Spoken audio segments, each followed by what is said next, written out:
Everybody take your seat. Sir யூகி சது sir, நீங்க பேசி முடிச்சிட்டீங்க, நான் பேச போறேன். Please take your seat.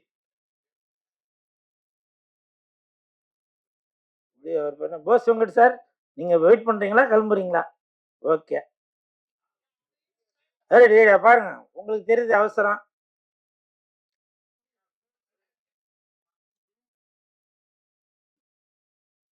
Okay okay, நீங்க போங்க போங்க போங்க போங்க சார் போங்க.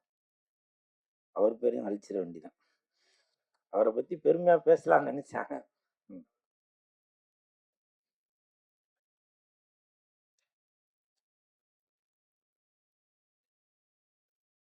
கண்டென்ட்டா தான் பேசுறேன், கோபத்தோட தான் பேசுறேன்.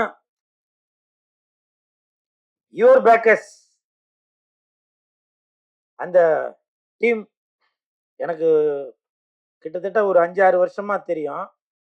நேற்று நைட்டு ஒரு 11:30 மணிக்கு அவர் பேரு கிருஷ்ணராஜ் சார், இப்போ வந்து கிஷோர் ஆதித்யா அப்படின்னு சொல்லி பேரு மாத்திருக்காரு.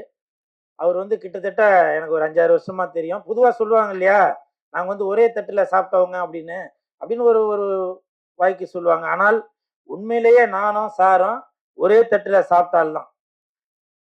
சுதந்திர தினம் 75வது சுதந்திர தினம் அப்போ 75 போட் எடுத்துக்கிட்டு பாண்டிச்சேரி கடலுக்குள்ள போய் அங்க உள்ள, அதாவது கடலுக்குள்ள வந்து சில பிளாஸ்டிக் பொருள்லாம் இருக்கும், அதெல்லாம் எடுத்துட்டு வர்றது அப்படின்னு சொல்லி சில சமூக சேவையெல்லாம் சொல்லி பண்ணோம் அப்போ. ஸோ எனக்கு வந்து அப்போ இருந்தே அவர் வந்து அவ்வளோ பழக்கம். என்னுடைய உடம்புல ரத்தம், நாடி, நரம்பு, கிட்னி, கல்லீரல் எல்லாம் இருக்குனாக்க அதுல எதனா ஒரு பார்ட்டு கண்டிப்பாக நம்ம கிஷோர் ஆதித்யா அவர்களுடைய பேர் இருக்கும். இதுக்கு யாரும் கை தட்டாதீங்க, அவங்க எல்லாம் போயிட்டாங்க, இன்னும் சேர்லாம் குறைஞ்சிருச்சு. அதே மாதிரி இப்ப இங்க வந்திருந்தவங்களுக்கு கூட பெருசா அவங்களுக்கு கிஷோர் சாரை வந்து பழக்கம் இருக்குமா அப்படின்ற எனக்கு தெரியல. ஆனால் எனக்கு தெரியும், நான் கண் கூட பார்த்தவன். அவ்வளவு உதவி அவ்வளவு உதவி பண்ணிட்டு இருப்பாரு. ஒரு தடவை நான் பாண்டிச்சேரிக்கு போயிருக்கப்ப ஒரு ஆட்டோல ஏறலான்னு போறப்ப அப்ப அவர் வந்து சொன்னாரு, சார் நீங்க யுவர் பேக்கர்ஸ் கூட சேர்ந்து ஒர்க் பண்ணீங்களா அப்படின்னு சொல்லிட்டு, எனக்கு வந்து அன்னைக்கு ஆட்டோ காசு வேணாம் அப்படின்னு சொல்லி சொன்னாரு. அப்படி உண்மையிலேயே நல்ல மனிதர் என்றால் என்னை பொறுத்தவரை அவர் ஒரு ஆண் அன்னை தெரசா அப்படின்னு சொல்ற அளவுக்கு தான் இந்த கிஷோர் ஆதித்யா சார் இருக்காங்க. பாருங்க, சொல்லும் போது கூட ஆமான்னு சொல்லி பெல் அடிக்குது. ஸோ அப்படி ஒரு உன்னதமான மனிதர் தான் இந்த ஆதித்யா கிஷோர் அவர்கள். அவர் ஆரம்பிச்சிருக்கிற இந்த யுவர் பேக்கர்ஸ் பிளே அந்த ஓடிடி, அவருக்கு என் மனமார்ந்த வாழ்த்துக்கள். அதாவது நான் ப்ராஃபிட், பணம் வேணாம் அப்படின்ற ஒரு ஐடியாவோட தான் ஆரம்பிச்சிருக்காரு. ஏன்னா மக்கள் பணம் மக்கள்கிட்ட தான் இருக்கணும் அப்படின்னு நினைக்கிறாரு. மக்கள் பணத்திலிருந்து ஒரு பைசா கூட தொடமாட்டேன், தொடவும் விடமாட்டேன், தொட்டாலும் விடமாட்டேன், இதற்கு முன் தொட்டவர்களையும் விடமாட்டேன் அப்படின்னு எப்படி சட்டமன்றத்துல விஜய் சார் சொன்னாருங்களோ அதே மாதிரி இப்போவும் 2031ல ஒருவேளை பாண்டிச்சேரியிலேயோ இல்ல தமிழகத்திலேயோ கூட முதலமைச்சராக கூட வரலாம். அப்படி ஒரு சிறப்பு மிக்க நமது கிஷோர் ஆதித்யா அவர்களுக்கு என் மனமார்ந்த வாழ்த்துக்களை தெரிவித்துக் கொள்கிறேன். அதே மாதிரி இங்க பேசும்போது எல்லாரும் சொன்னாங்க ஸ்ட்ரைக் வந்துருச்சு, அதனால படம் வந்து இனிமே ஷூட்டிங் நடக்குமா அப்படி இப்படின்னு சொல்லி சொன்னாங்க. அது வந்து நான் நியூஸ்ல எல்லாம் பார்த்தேன். அப்ப பார்த்துட்டு அதை நான் கமெண்ட்லாம் படிச்சேன், என்னென்ன சொல்லியிருக்காங்கன்னு. பொதுமக்கள் யாருமே கவலைப்படவே இல்லைங்க. அவங்க ஒரே வார்த்தை தான் போட்டிருக்காங்க, என்னன்னாக்க படம் வந்தாலும் சரி வராட்டி சரி அதை பத்தி எங்களுக்கு கவலை இல்லைங்க, எங்களுக்கு சட்டசபையில நடக்கிறதே அது ஒரு படம் மாதிரி தான் இருக்கு.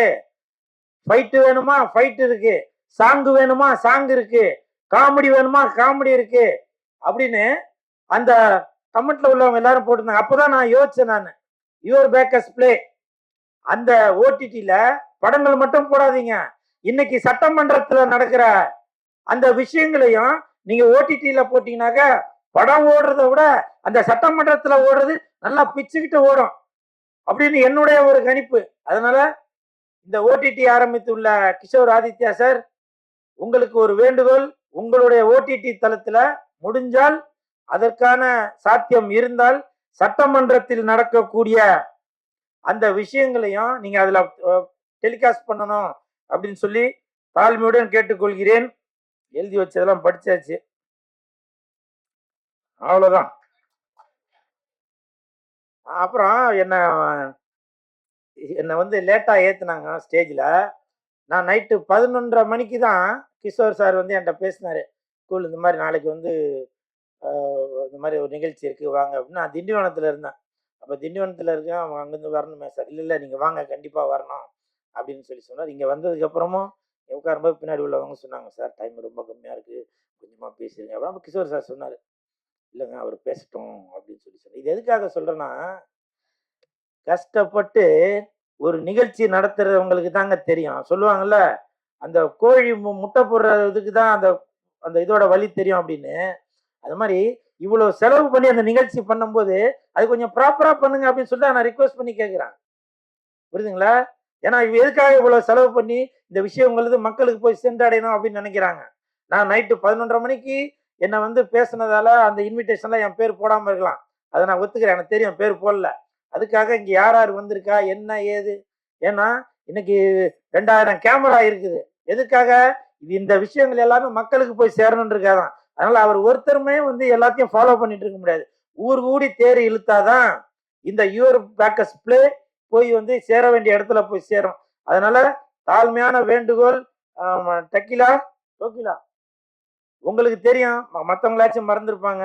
உங்களுக்கு தெரிஞ்சிருக்கும்ல. ஏன்னா இன்னைக்கு தொகுப்பாளினின் டோக்கிலா வந்து பாத்தீங்கன்னாக்க இன்னைக்கு காரு பங்களான்னு எல்லாம் வசதியோட இருக்காங்கன்னா அதற்கு காரணம் வந்து நமது கிஷோர் சார் தான். ஏன்னா கிஷோர் சார் பண்ற நிகழ்ச்சிகள் எல்லாமே அவங்க தான் தொகுப்பாளினியா இருப்பாங்க. உண்மைதானம்மா? அதுதாம்மா அதுக்குதாம்மா சொல்றேன். ஒரு ஓனரும் வேணும்ல. சோ அப்படி அவர் யாரு பெல் அடிச்சுக்கிட்டே இருக்காரா? எனிவே இந்த பெல் அடிக்கிற அந்த நண்பருக்கும் என் மனமார்ந்த நன்றிகளையும் வாழ்த்துக்களையும் தெரிவித்துக் கொண்டு விடைபெறுகிறேன். நன்றி, வணக்கம். தேங்க்யூ.